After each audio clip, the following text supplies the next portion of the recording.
Poco की बात करें तो एक ऐसी कंपनी थी जिसने 2018 में F1 के साथ तो बहुत धूम मचाई थी और उसके बाद लग रहा था अगला फ्लैगशिप क्लर ब्रांड ही है। लेकिन कंपनी ने बहुत ही जल्दी कुछ साल पहले एक ऐसा डाउनफॉल देखा जो शायद कोई भी कंपनी देखती तो शायद आज के समय में बन। जैसे कि आप लोगों को पता होगा कि अपने मदरबोर्ड फेलियर्स के साथ जो पोको है वो कितनी ज्यादा फेमस रही थी कुछ समय पहले। लेकिन बात करें तो एक ऐसा कमबैक यहाँ पे पोको ने लिया जो बिल्कुल ही ऑलमोस्ट इम्पॉसिबल लग रहा था। यानी कि सच बात बताऊं, जहां पे 1-1.5 साल पहले लोग ये कहते थे कि हम पोको का फोन नहीं लेंगे, मदरबोर्ड की दिक्कतें आती, ये इशू आता है, वो इशू आता है, सारी चीजें खत्म हो गई। और आज के समय में Poco as a individual brand बात करूं, मतलब मैं सिर्फ Xiaomi से अगर मैं पोको ब्रांड को अलग कर दूं तो इंडिविजुअल पोजीशन उसकी 7th हो जाती है। मतलब आज के समय में Poco as a company OnePlus जैसी कंपनी से आगे निकल चुकी है। Can you believe that?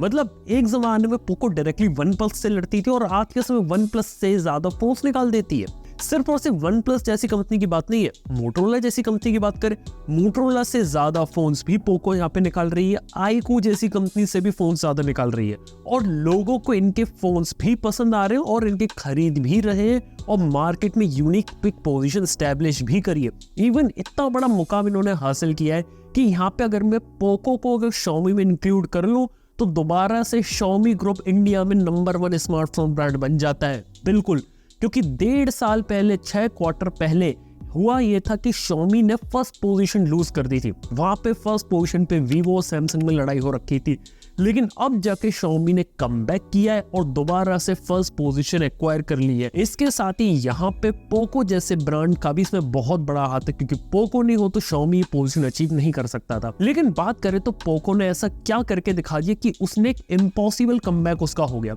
इसके बारे में कुछ समय पहले बात करी कि क्यों पोको फेल नहीं हो, उसके बारे में जाके एक वीडियो बनाया, देख सकते हैं।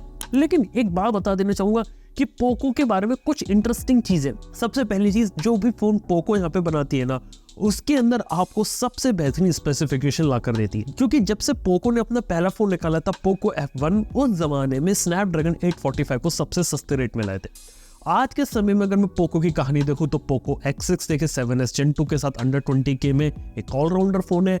अंडर 30K में पोको का X6 Pro है Dimensity 8300 के साथ। यहाँ तक कि 30,000 से सेगमेंट में आपको 8S Gen 3 जैसा फोन मिलता है और मार्केट में ये वो चिपसेट्स है, वो प्रोसेसर है जिनकी परफॉर्मेंस भी आपको टॉप नॉच मिलती है। लेकिन सबसे बड़ी बात है कि जो प्राइसिंग रहती है वो यहाँ पे कॉम्पिटिशन से बहुत ही ज्यादा कम रहती है, जिस कारण से अगर किसी को प्राइस टू परफॉर्मेंस चाहिए, गेमिंग करनी है, पोको उनके लिए बहुत ही अच्छी चॉइस हो जाता है। ये एक सबसे बड़ा बेनिफिट मेरे को लगता है जो पोको यहाँ पे क्रिएट कर रही है। ओवरऑल उनके फोन्स देखा जाए तो वो भी काफी सॉलिड है और लोगों को उनके फोन्स पसंद भी आ रहे हैं। और मोस्टली जो बजट में उन्होंने फोन्स निकाले हैं M6, M6 Plus, इन सब के बारे में बात करें तो वो चीज भी यहाँ पे पसंद है। एक खास चीज देखी है मैंने पोको के साथ कि उसके जो लॉयल फैन बेस है वो भी आज के समय में इंटैक्ट है। खास तौर पे सोशल मीडिया या बात करें पोको फैंस की, जो कम्युनिटी बिल्ड कर रही है वो काफी स्ट्रॉन्ग काम किया है। इसके साथ ही कंपनी के अंदर जब से हिमांशु टंडन आए थे उसके बाद से जो कंपनी थी वो काफी ज्यादा अच्छा परफॉर्म कर रही है और उम्मीद करते हैं कि वो उनकी लीडरशिप में कंपनी अच्छा काम करे और कुछ नेक्स्ट अच्छे प्रोजेक्ट यहाँ पे निकाले और कमाल के फोन्स देखने को मिले हमें। इसके साथ ही बात देखी मैंने पोको के साथ कि उन्होंने काफी इंटरेस्टिंग चॉइसेस ली। चलो पोको के बारे में एक बात बताता हूँ कि पोको ऐसा जो ब्रांड रहता है ना, इंडिया से शुरू हुआ था, इंडिया में एग्जिस्ट करता है और कुछ ग्लोबल मार्केट्स में रहता है। लेकिन पोको की जो पेरेंट कंपनी है Xiaomi वो चाइनीज है और चाइना के अंदर पोको ब्रांड एग्जिस्ट नहीं करता। इसीलिए पोको के जो फोन्स होते हैं वो चाइना में नहीं आते, इसलिए वो रेडमी के उन फोन्स को लेते हैं जिनके अंदर हाई परफॉर्मेंस और उनको वो इंडिया में उतारते हैं। खैर इस चीज में कोई गलती नहीं है, लेकिन यहाँ पे इंडिया फोकस्ड फोन को उतारना उनके लिए एक समझदारी भरा फैसला इसलिए था क्योंकि ये वो फोन्स को चूज करते हैं इंडिया के लिए अंदर जहां पे आपको हाई परफॉर्मेंस दी जा सके। अगली चीज ये देखी मैंने कि पोको ने यहाँ पे HyperOS के साथ भी इंडिया में सबसे पहला फोन निकाल दिया था, पोको X6 Pro, जो HyperOS वर्जन 1.0 के साथ आया था। हालांकि HyperOS में शुरुआत में दिक्कतें थी, काफी सारी चीजें थी, लेकिन अपडेट से धीरे धीरे सॉल्व कर दी है और पोको का शेड्यूल में देख रहा हूँ कि धीरे धीरे लोग अपडेट पर भी काम कर रहे हैं और HyperOS 2 जब आएगा तब जो काफी सारी दिक्कतें 1.0 के अंदर थी वो सारी चीजें भी सॉल्व कर देंगे, प्लस फीचर रिच एक्सपीरियंस भी यहाँ पर देंगे, क्योंकि ये एक चीज काफी सही यहाँ पर लगी। इसके साथ ही बात की जाए तो HyperOS के साथ तो देखो Xiaomi जो है वो पूरा का पूरा इवॉल्व कर रहा है और बेटर प्रोडक्ट्स आपको यहाँ पे डिलीवर कर रहा है। लेकिन एक और खास चीज मैंने पोको के साथ देखी है, वो देखिए जो फिल्मों के साथ ये लोग मार्केटिंग शुरू करते हैं वो, यानी कि पिछले साल जवान फिल्म के साथ इन्होंने पोको ने अपना बहुत अच्छी मार्केटिंग करी थी। इस साल पोको ने डेडपूल के साथ कोलैबोरेट किया, डेडपूल एंड वुल्वरीन मूवी के अंदर पोको F6 को अनाउंस किया, स्पेशल एडिशन उन्होंने निकाला। इस टाइप की जो चीजें रहती, जो यंगस्टर्स रहते हैं, उन्हें काफी ज्यादा पसंद आती है। इवन पोको का जो टारगेट ग्रुप है ना, वो जेन जी है आज के समय में, जिनको हाई परफॉर्मेंस फोन्स यहाँ पे काफी ज्यादा पसंद है और जो लोग मोबाइल फोन में गेमिंग वगैरह करना चाहते हैं। खैर ये चीज तो यहाँ पे पोको ने क्रैक कर दी, लेकिन कुछ खास बातें पोको के बारे में जो आने वाले समय में कर सकते हैं। इस साल उन्होंने अपना एक प्रीमियम फोन निकाला पोको F6, लेकिन मैं चाहूंगा कि आने वाले समय में पोको F6 Pro या फिर इसका जो सक्सेसर हो F7 Pro, वो सब भी इंडिया में लाए और